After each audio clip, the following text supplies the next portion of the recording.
Viewers, অচেতনতার free coaching চ্যানেলে তোমাদের সকলকে স্বাগত জানাই। আজকের এই ভিডিওতে তোমরা যারা ক্যালকাটা ইউনিভার্সিটিতে বিএ এডুকেশন অনার্সে ফার্স্ট সেমিস্টারে পড়ছো, তোমাদের যে ডিএসসিসি 1 পেপারটি রয়েছে, এবং তোমরা যারা জেনারেল বা পাশে পড়ছো ফার্স্ট সেমিস্টারে, তোমাদের যে এমডিসি 1 পেপারটি রয়েছে, এবং পাশাপাশি তোমরা যারা থার্ড সেমিস্টারে পড়ছো এডুকেশন সাবজেক্টটি তোমাদের মাইনর পেপার হিসেবে রয়েছে, এবং অনার্সের ক্ষেত্রে মানে অর্থাৎ তোমরা যারা অনার্সে পড়ছো অন্য কোনো সাবজেক্টে এডুকেশন সাবজেক্টটি মাইনর পেপার হিসেবে রয়েছে তোমাদের জন্য M2, এবং তোমরা যারা থার্ড সেমিস্টারে জেনারেলে পড়ছো এমডিসি কোর্সে এডুকেশন সাবজেক্টটি তোমাদের মাইনর পেপার হিসাবে রয়েছে, এবং সেক্ষেত্রে M1 যে পেপারটি আছে এডুকেশনের, এই সমস্ত পেপারগুলির একটাই ইম্পর্টেন্ট প্রশ্ন, সংকীর্ণ অর্থে শিক্ষা কাকে বলে এবং ব্যাপক অর্থে শিক্ষা কাকে বলে, এবং সংকীর্ণ ও ব্যাপক অর্থে শিক্ষার যে বৈশিষ্ট্যগুলো কি, সংকীর্ণ ও ব্যাপক অর্থে শিক্ষার পার্থক্য কি, এই সমস্ত প্রশ্নের বিস্তারিত আলোচনা করব, এবং আলোচনার শেষে এর উত্তরপত্র তোমাদের সামনে তুলে ধরবো। তার আগে বোর্ডে কি লেখা আছে আমরা একবার দেখে নিই। দেখো, বিএ এডুকেশন অনার্স ফার্স্ট সেমদের জন্য ডিএসসিসি 1, এডুকেশন জেনারেলদের জন্য ফার্স্ট সেম এমডিসি 1, এবং এডুকেশন মাইনর পেপার হিসেবে থার্ড সেমিস্টারে তোমাদের যাদের রয়েছে অনার্সের ক্ষেত্রে M2, এবং পাস বা জেনারেলদের জন্য এমডিসি কোর্সে M1। এখানে প্রশ্ন দেখো, সংকীর্ণ অর্থে শিক্ষা ব্যাপক অর্থে শিক্ষা কাকে বলে? সংকীর্ণ ও ব্যাপক অর্থে শিক্ষার বৈশিষ্ট্য ও পার্থক্য। মূল প্রশ্ন এটাই যে সংকীর্ণ অর্থে শিক্ষা কাকে বলে আর ব্যাপক অর্থে শিক্ষা কাকে বলে, এটাই কিন্তু মূল প্রশ্ন। আর যে সাজেশন আমি তোমাদেরকে দিয়েছি ডিএসসিসি 1, এমডিসি 1 বা মাইনর পেপারেরও সাজেশন দিয়েছি, প্রতিটা সাজেশনেই কিন্তু এই প্রশ্নটা কমন, এটা খুবই ইম্পর্টেন্ট, প্রথমেই রয়েছে। তাই এই প্রশ্নটা তোমরা অবশ্যই ভালো করে করবে। মূল বিষয়টা কি আমি একটু সারসংক্ষেপে তোমাদের সামনে আলোচনা করছি। দেখো, শিক্ষা কাকে বলে সেটা জানতে গেলে আমাদের প্রথমে আগে শিক্ষার যে ব্যুৎপত্তিগত অর্থ সেটা জানতে হবে। শিক্ষা শব্দটি সংস্কৃত শাস শব্দ থেকে এসেছে, যার অর্থ কিন্তু শাসন করা। শাসন করা বলা যায়, শৃঙ্খলিত করা বলা যায়, নিয়ন্ত্রিত করা বলা যায়। শিক্ষা মানে নিয়ন্ত্রিত করা বা নির্দেশনা দেওয়া। শিক্ষা কথাটি বিদ্যা অর্থ ব্যবহার করা হয়, বিদ্যা অর্থাৎ জ্ঞান। আর এই শিক্ষা কথাটি ইংরেজিতে আমরা বলি এডুকেশন। এই এডুকেশন শব্দটি ল্যাটিন শব্দ এডুকেয়ার থেকে এসেছে, যার অর্থ দাঁড়ায় পরিচর্যা করা, এডুকেয়ার করা অর্থাৎ পরিচর্যা করা। আবার অনেকে বলছে এটি ল্যাটিন শব্দ এডুসারে থেকে এসেছে, যার অর্থ শিক্ষার্থীর ভিতরে যে অন্তর্নিহিত সত্তা রয়েছে, মানুষের ভিতরে যে অন্তর্নিহিত সত্তা, তার জাগরণ ঘটানো বা সেই অন্তর্নিহিত সত্তার বহিঃপ্রকাশ ঘটানো হচ্ছে শিক্ষা। আবার অনেকে বলছে যে এডুকেশন শব্দটি ল্যাটিন প্রতিশব্দ এডুকেটাম থেকে এসেছে। এডুকেটাম কথাটির মানে হচ্ছে যে শিক্ষা দান করা। তা এইভাবে শিক্ষার সংজ্ঞা বিভিন্নভাবে বিভিন্ন অ্যাঙ্গেল থেকে এর ব্যুৎপত্তিগত অর্থ ধার্য করা হয়েছে। তবে শিক্ষার এই সংজ্ঞার ভিতর থেকে দুটি দিক বেরিয়ে আসে। একটা হচ্ছে শিক্ষার সংকীর্ণ অর্থে শিক্ষা কাকে বলে, আর একটি হচ্ছে ব্যাপক অর্থে শিক্ষা কাকে বলে। তা প্রথমে আমরা আলোচনা করব সংকীর্ণ অর্থে শিক্ষা। সংকীর্ণ অর্থে শিক্ষা বলতে এটাই বোঝায় যে শিক্ষার্থী বা ছাত্র, তার ভিতরে যে পাত্রটি রয়েছে, জ্ঞানের পাত্র, সেটি শূন্য। সেই শূন্য জ্ঞানের পাত্রে সে বই বা পুস্তক থেকে বা শিক্ষকের মাধ্যমে সেখানে জ্ঞান অল্প অল্প করে সঞ্চয় করে তার সেই জ্ঞানের ভান্ডারটি সে পূর্ণ করবে। এবং এখানে পুস্তক বা শিক্ষক হচ্ছেন জ্ঞানের ভান্ডার, যে জ্ঞানের ভান্ডার থেকে শিক্ষা শূন্য পাত্রে শিক্ষার্থীদের মনের ভিতরে যে জ্ঞানের যে শূন্য পাত্রটি রয়েছে সেই পাত্রের ভিতরে তারা জ্ঞান পূর্ণ করবে। এটাকেই বলা হয় সংকীর্ণ অর্থে শিক্ষা। এবং এখানে বলা হচ্ছে যে শিক্ষা হচ্ছে স্বর্ণরেণু শস্য, যে স্বর্ণরেণু শস্য শিক্ষার্থীদের মধ্যে সঞ্চারিত হবে, একে বলা হয় গোল্ড স্যাক থিওরি। এখানে পুস্তক বা শিক্ষক হচ্ছে জ্ঞান ভান্ডার। এই জ্ঞান একটা নলের মাধ্যমে শিক্ষার্থীদের ভিতরে তার ভান্ডারটি সে পূর্ণ করবে, একে বলা হচ্ছে পাইপলাইন থিওরি। অর্থাৎ একটা পাইপের মধ্য দিয়ে একটা জলপূর্ণ ভান্ডার থেকে একটা জলশূন্য পাত্রে জল স্থানান্তরিত হবে। এই অর্থে এখানে শিক্ষাকে বোঝানো হয়েছে, তাই একে বলা হচ্ছে সংকীর্ণ অর্থে শিক্ষা। তবে এই সংকীর্ণ অর্থে শিক্ষার কিছু বৈশিষ্ট্য রয়েছে। বৈশিষ্ট্য কি রয়েছে না, এর মূল যে লক্ষ্য সেটা হচ্ছে বৌদ্ধিক ক্ষমতা অর্জন করা, এবং এই শিক্ষা দাঁড়িয়ে আছে তাত্ত্বিক বিশ্লেষণের উপরে, সম্পূর্ণ তাত্ত্বিক বিশ্লেষণ। এবং এখানে শিক্ষা পদ্ধতিটা হচ্ছে বক্তৃতা পদ্ধতি। শিক্ষক এখানে ছাত্রদের সামনে বক্তৃতা দেবেন এবং সেই বক্তৃতার মধ্য দিয়ে শিক্ষার্থীরা জ্ঞান সঞ্চয় করবে।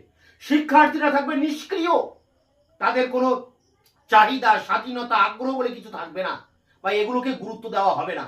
শিক্ষকই হচ্ছেন এখানে পথপ্রদর্শক। শিক্ষকের বক্তৃতা শুনে তাদের জ্ঞানের ভান্ডার তারা পূর্ণ করবে। এবং এখানে শিক্ষাটা অনেকটা একটা ক্ষুদ্র গণ্ডির মধ্যে সীমাবদ্ধ। বিদ্যালয়, স্কুল, কলেজ এই গণ্ডির মধ্যে কিন্তু সীমাবদ্ধ, এর বাইরে কিন্তু নয়। তাই এই শিক্ষা পদ্ধতি কিন্তু ছাত্ররা বা শিক্ষার্থীরা থাকে নিষ্ক্রিয়। এই ছিল সংকীর্ণ অর্থে শিক্ষা, যে শিক্ষায় শিক্ষার্থীরা শুধু গ্রহীতা, তারা গ্রহণ করবে, শিক্ষক বা পুস্তকের ভিতর থেকে জ্ঞান গ্রহণ করে তাদের ভান্ডারকে পূর্ণ করবে। এবং এক্ষেত্রে সেই গোল্ড স্যাক থিওরি বা পাইপলাইন থিওরিটা এখানে আলোচনা করতে হবে। এরপরে আসছে দেখো ব্যাপক অর্থে শিক্ষা।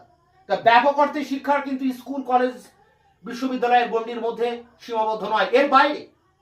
অর্থাৎ রাস্তাঘাটে আমরা ব্যানার দেখি, পোস্টার দেখি, বিভিন্ন ঘটনা দেখি, এগুলির ভিতর থেকে আমরা যে শিক্ষা লাভ করি সেই শিক্ষাকে বলা হয় ব্যাপক অর্থে শিক্ষা। অর্থাৎ এই শিক্ষা কোনো ক্ষুদ্র গণ্ডির মধ্যে যেমন সীমাবদ্ধ নয়, তেমনি নির্দিষ্ট সময়ের মধ্যেও সীমাবদ্ধ নয়। এই শিক্ষা মানুষের চলে সারা জীবন ব্যাপী, পুরো জীবন ব্যাপী চলে শিক্ষা। শিক্ষাই জীবন, জীবনই শিক্ষা, এই থিওরি এখানে এক্ষেত্রে কার্যকরী। অর্থাৎ সারা জীবন ব্যাপী কিন্তু এই শিক্ষা চলতে থাকে এবং এখানে মানুষের সর্বাঙ্গীন বিকাশ সাধন হয়। মানুষের ভিতরে যে অন্তর্নিহিত সত্তা, সেই সত্তার জাগরণ ঘটে কিন্তু এই ব্যাপক অর্থে শিক্ষার মধ্য দিয়ে। এবং এখানে কিছু বৈশিষ্ট্য রয়েছে, যেমন মানুষের ইতিবাচক যেসব দিকগুলো রয়েছে সেই দিকের পরিপূর্ণ বিকাশ ঘটে এই ব্যাপক অর্থে শিক্ষার মধ্য দিয়ে। এবং এই ব্যাপক অর্থে শিক্ষা যেটা হয় সেটা অভিজ্ঞতার সমন্বয়ের ভিতর দিয়ে হয়। কোনো ঘটনা ঘটলো এবং তার সাথে মানুষ তার জীবনের অভিজ্ঞতার সাথে সমন্বয় সাধন করে এখানে সে শিক্ষা লাভ করে এবং এই শিক্ষা চলতে থাকে জীবন ব্যাপী। এবং এখানে কিন্তু শিক্ষক সেই জ্ঞানের ভান্ডার নন, শিক্ষক এখানে বন্ধু, ফ্রেন্ড, ফিলোসফার, দার্শনিক এবং গাইড, পথপ্রদর্শক। বন্ধু, দার্শনিক, পথপ্রদর্শক, ফ্রেন্ড, ফিলোসফার অ্যান্ড গাইড।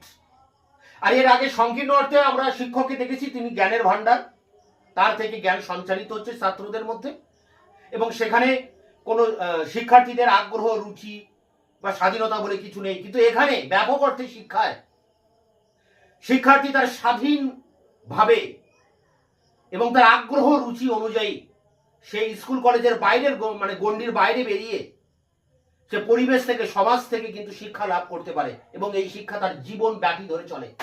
এবং এখানে শিক্ষাটা হচ্ছে শিক্ষার্থী কেন্দ্রিক। আর এর আগে সংকীর্ণ অর্থে শিক্ষা আমরা দেখেছি শিক্ষক কেন্দ্রিক। আর বর্তমানে যে শিক্ষা ব্যবস্থাটা আমাদের চলছে সেটা কিন্তু শিক্ষার্থী কেন্দ্রিক শিক্ষা ব্যবস্থা। অর্থাৎ শিক্ষার্থীর রুচি, আগ্রহ, তার সামর্থ্য, বয়স এগুলোকে লক্ষ্য রেখে মনোবিজ্ঞানসম্মত পদ্ধতিতে তাকে শিক্ষা দেওয়ার ব্যবস্থা করা হয়েছে। অর্থাৎ বর্তমানে যে শিক্ষা ব্যবস্থা চলছে সেটাকে কিন্তু বলা যায় ব্যাপক অর্থে শিক্ষা। তাই শিক্ষার এই দুটো দিক রয়েছে, একটা সংকীর্ণ অর্থে শিক্ষা সেটা কাকে বলে এবং তার বৈশিষ্ট্যগুলো কি, আর ব্যাপক অর্থে শিক্ষা কি সেটা বললাম এবং তার বৈশিষ্ট্যগুলোও বললাম। এই দুটো জিনিস পাশাপাশি লিখতে হবে এবং পার্থক্য হচ্ছে এই বৈশিষ্ট্যটাই পার্থক্য। সংকীর্ণ অর্থে শিক্ষার যে বৈশিষ্ট্য ঠিক তার উল্টো রয়েছে বা বিপরীতে রয়েছে ব্যাপক অর্থে শিক্ষার পার্থক্য মানে বৈশিষ্ট্য। তাই দুটি শিক্ষা ব্যবস্থার বৈশিষ্ট্যকে যদি আমরা পাশাপাশি লিখি তবেই কিন্তু এই দুটির পার্থক্য চলে আসবে। তাই এই ছিল মূল বিষয়বস্তু, একেবারে সহজ একটা ম্যাটার, যেখানে প্রথমে শিক্ষার ব্যুৎপত্তিগত অর্থটা আলোচনা করে সংকীর্ণ অর্থে শিক্ষা কাকে বলে তার বৈশিষ্ট্যটা কি লিখতে হবে, তারপর ব্যাপক অর্থে শিক্ষা কাকে বলে তার বৈশিষ্ট্যগুলো লিখতে হবে এবং শেষে একটা প্যারাতে এর পার্থক্য উল্লেখ করতে হবে। তাই এর যে অ্যান্সার আছে সেই অ্যান্সারটা নিয়ে 10 নম্বরের কোশ্চেন খুবই ইম্পর্টেন্ট তোমাদের জন্য, সেই উত্তরপত্র নিয়ে এবার অন স্ক্রিনে আলোচনা করছি। Education honours first semester DSCC 1 এবং এডুকেশন জেনারেলদের জন্য এমডিসি 1 ফার্স্ট সেমিস্টারে, আর থার্ড সেমিস্টারে শিক্ষাবিজ্ঞান মাইনর পেপার হিসাবে তোমাদের অনার্সে যারা রয়েছে তোমাদের M2 এবং জেনারেলদের ক্ষেত্রে MA1। শিক্ষার সংজ্ঞা দাও, সংকীর্ণ ব্যাপক অর্থে শিক্ষা কাকে বলে, সংকীর্ণ ব্যাপক অর্থে শিক্ষার বৈশিষ্ট্য এবং এদের পার্থক্য লেখো, মার্কস 10। দেখো, প্রথমে ব্যুৎপত্তিগত অর্থ শিক্ষার কাকে বলে সেটা নিয়ে প্রথম প্যারা। শিক্ষা শব্দটি এসেছে সংস্কৃত শাস ধাতু থেকে, যার অর্থ শাসন করা, শৃঙ্খলিত করা, নিয়ন্ত্রিত করা, নির্দেশনা দেওয়া। শিক্ষাকে বিদ্যা অর্থে ব্যবহার করা হয়। এই বিদ্যা কথাটি এসেছে বিদ ধাতু থেকে, যার অর্থ জ্ঞান। শিক্ষা শব্দের ইংরেজি প্রতিশব্দ এডুকেশন। এডুকেশন শব্দটি এসেছে ল্যাটিন শব্দ এডুকেয়ার থেকে, যার অর্থ ব্যাপক অর্থ হলো পরিচর্যা করা বা শিক্ষার্থীকে জীবন উপযোগী কৌশল ও দক্ষতা অর্জনে সাহায্য করা। আবার কেউ কেউ বলেন এডুকেশন শব্দটি এসেছে মূল ল্যাটিন শব্দ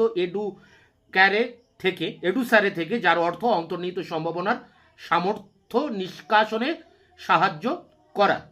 অন্য একটি মতবাদ অনুযায়ী এডুকেশন শব্দটি এসেছে ল্যাটিন প্রতিশব্দ এডুকেটাম থেকে, যার অর্থ হলো শিক্ষাদানের কাজ। বাংলা ভাষায় শিক্ষা এবং ইংরেজি ভাষায় এডুকেশনের ব্যুৎপত্তিগত অর্থ বিশ্লেষণ করে শিক্ষার দুটি অর্থ দেখা যায়, সংকীর্ণ অর্থ এবং ব্যাপক অর্থ।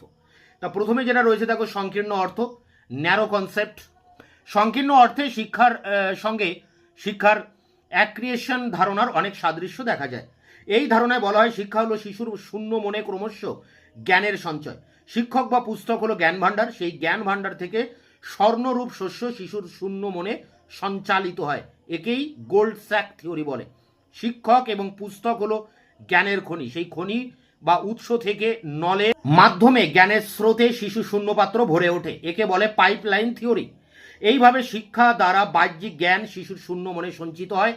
জ্ঞান সমৃদ্ধ শিক্ষক ও জ্ঞান ভাণ্ডার রূপ পুস্তকের মাধ্যমে পূর্ব পরিকল্পিত স্থানে অর্থাৎ শিক্ষালয় শিশুর শূন্য মনে জ্ঞানের সঞ্চয় করাই হলো সংকীর্ণ অর্থে শিক্ষার মূল কথা। সংকীর্ণ অর্থে শিক্ষার বৈশিষ্ট্যগুলি দেখো, এখানে এবিসিডি করে দেওয়া আছে। প্রথমে রয়েছে সংকীর্ণ অর্থে শিক্ষার লক্ষ্য হলো শুধুমাত্র বৌদ্ধিক দক্ষতা অর্জন। বি, সংকীর্ণ অর্থে শিক্ষার ব্যাপ্তিকাল বিদ্যালয় গণ্ডির মধ্যে সীমাবদ্ধ থাকে। সংকীর্ণ অর্থে শিক্ষার পাঠ্যক্রম অনমনীয় কতগুলি তাত্ত্বিক অভিজ্ঞতার সমষ্টি। শিক্ষকের কাজ এখানে তাত্ত্বিক জ্ঞান বিতরণ করা। শিক্ষণ পদ্ধতি হিসাবে বক্তৃতা পদ্ধতি এখানে শ্রেয়। শিক্ষার্থীর স্বাধীনতা, সক্রিয়তা, চাহিদা, আগ্রহ ইত্যাদি এখানে বিবেচ্য নয়। শিক্ষার্থী নিষ্ক্রিয় শ্রোতা বা গ্রহীতা মাত্র। এরপরে আসছে দেখো, ব্যাপক অর্থে শিক্ষা, ব্রড কনসেপ্ট। শিক্ষার ব্যাপক অর্থ এক কথায় ব্যক্ত করা যায় না। কলেজ, বিশ্ববিদ্যালয় বা বিদ্যালয়, ধর্মীয় স্থান, জীবনে চলার পথে অভিজ্ঞতা, রাস্তায় সাইনবোর্ড, পোস্টার, কোনো ঘটনা, পর্যবেক্ষণ, অর্থাৎ যে কোনোভাবে আমরা জ্ঞান ও দক্ষতা অর্জন করি এবং যার মধ্যে স্থায়িত্ব আছে এবং যা ব্যক্তি ও সমাজের কল্যাণ সাধন করে, তাই হলো ব্যাপক অর্থে শিক্ষা। সমগ্র জীবনই হলো শিক্ষা এবং শিক্ষাই হলো জীবন।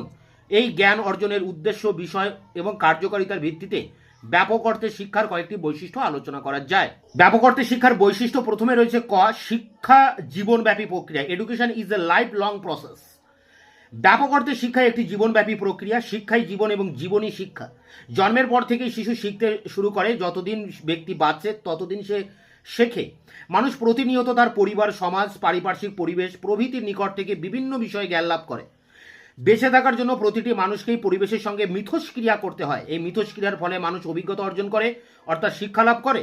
এই শিক্ষা চলে আজীবন। তাই লয়েড জর্জ বলেন, life is education and education is life. মোরে বলেছেন, যতদিন আমরা বাঁচি ততদিনই আমরা শিখি। এরপর দেখো, দ্বিতীয় বৈশিষ্ট্য যেটা রয়েছে, শিক্ষা হলো বিকাশ। Education is development. শিক্ষা একটি বিকাশমুখী প্রক্রিয়া। শিশু জন্মগত সূত্রে যেসব সম্ভাবনা নিয়ে আসে, শিক্ষার মাধ্যমে তার বিকাশ ঘটে। যে কোনো শিশু শৈশবকাল থেকেই বেঁচে থাকার জন্য এবং তার অসহায়তা কাটাতে যে গুণাবলী সে সহজাতভাবে নিয়ে এসেছে, তার সাহায্যে প্রাকৃতিক সামাজিক পরিবেশের সঙ্গে প্রতিক্রিয়া করে। এই প্রতিক্রিয়ার ফলে তার বিকাশ ঘটে।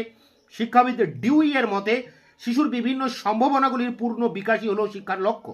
বয়স বৃদ্ধি এবং ক্রমাগত অভিজ্ঞতা অর্জনের ফলে শিশুর দৈহিক সামর্থ্য, মানসিক শক্তি, সামর্থ্য, রুচি, আগ্রহ প্রভৃতির ক্রমবিকাশ ঘটে। বৃদ্ধি সাধারণত বাহ্যিক হয়, যেমন শিশুর আকার, উচ্চতা, ওজন ইত্যাদিকে বৃদ্ধি বলা হয়। ব্যক্তি শৈশবে, কৈশোরে, যৌবনে এবং বার্ধক্যে জীবনের বিভিন্ন স্তরে ক্রমাগত অভিজ্ঞতা অর্জন বা শিক্ষা গ্রহণ করে। এইভাবে শিক্ষা ব্যক্তির জীবনব্যাপী ক্রমবিকাশের একটি প্রক্রিয়া। ব্যাপক অর্থে শিক্ষার দুটি বৈশিষ্ট্য, গুরুত্বপূর্ণ বৈশিষ্ট্য এর আগে উল্লেখ করলাম পয়েন্টের মাধ্যমে। তাছাড়াও কিন্তু আরও কিছু বৈশিষ্ট্য এখানে উল্লেখ করা হলো। ব্যাপক অর্থে শিক্ষার বৈশিষ্ট্য। ব্যাপক অর্থে আধুনিক শিক্ষায় শিশু সব রকমের ইতিবাচক সম্ভাবনাগুলির পরিপূর্ণ বিকাশ ঘটানো হয়। ব্যাপক অর্থে শিক্ষার গুরুত্বপূর্ণ দিক হলো শিক্ষার্থীর সর্বাঙ্গীন বিকাশ সাধন। ব্যাপক অর্থে শিক্ষা হলো জীবনব্যাপী একটি প্রক্রিয়া। ব্যাপক অর্থে শিক্ষায় পাঠ্যক্রম পরিবর্তনশীল এবং তার সঙ্গে সদর্থক ব্যবহারিক অভিজ্ঞতার সমন্বয় ঘটানো হয়। ব্যাপক অর্থে শিক্ষায় শিক্ষক হয়ে ওঠেন শিক্ষার্থীর ফ্রেন্ড, ফিলোসফার অ্যান্ড গাইড। আধুনিক ব্যাপক অর্থে শিক্ষায় শিক্ষাদানের ক্ষেত্রে শিক্ষার্থীদের সক্রিয়তা ভিত্তিক কৌশল গ্রহণ করা হয়। এবং শেষে দেখো রয়েছে শেষ যে বৈশিষ্ট্য, ব্যাপক অর্থে শিক্ষা মূলত শিক্ষার্থী কেন্দ্রিক, অর্থাৎ শিক্ষার্থীর সক্রিয়তা, চাহিদা, আগ্রহ, ক্ষমতা ইত্যাদি এখানে প্রধান বিবেচ্য বিষয়। এরপরে শেষ পাঠ দেখো, সংকীর্ণ অর্থে শিক্ষা ও ব্যাপক অর্থে শিক্ষার মধ্যে পার্থক্য। জ্ঞান ও বৌদ্ধিক শিক্ষা অর্জনই সংকীর্ণ অর্থে শিক্ষার মূল লক্ষ্য, কিন্তু ব্যাপক অর্থে আধুনিক শিক্ষায় শিশু সব রকমের ইতিবাচক সম্ভাবনাগুলির পরিপূর্ণ বিকাশ ঘটানো হয়। পাঠ্যপুস্তক কেন্দ্রিক জ্ঞান আহরণই সংকীর্ণ অর্থে শিক্ষার লক্ষ্য।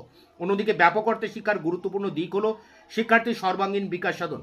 সংকীর্ণ অর্থে শিক্ষা বিদ্যালয় জীবনের গণ্ডির মধ্যেই সীমায়িত থাকে, কিন্তু ব্যাপক অর্থে শিক্ষা হলো জীবনব্যাপী একটি প্রক্রিয়া। সংকীর্ণ অর্থে শিক্ষায় স্থিতিশীল অনমনীয় তাত্ত্বিক অভিজ্ঞতার উপর গুরুত্ব আরোপিত হয়, কিন্তু ব্যাপক অর্থে শিক্ষায় পাঠ্যক্রম পরিবর্তনশীল এবং তার সঙ্গে সদর্থক ব্যবহারিক অভিজ্ঞতার সমন্বয় ঘটানো হয়।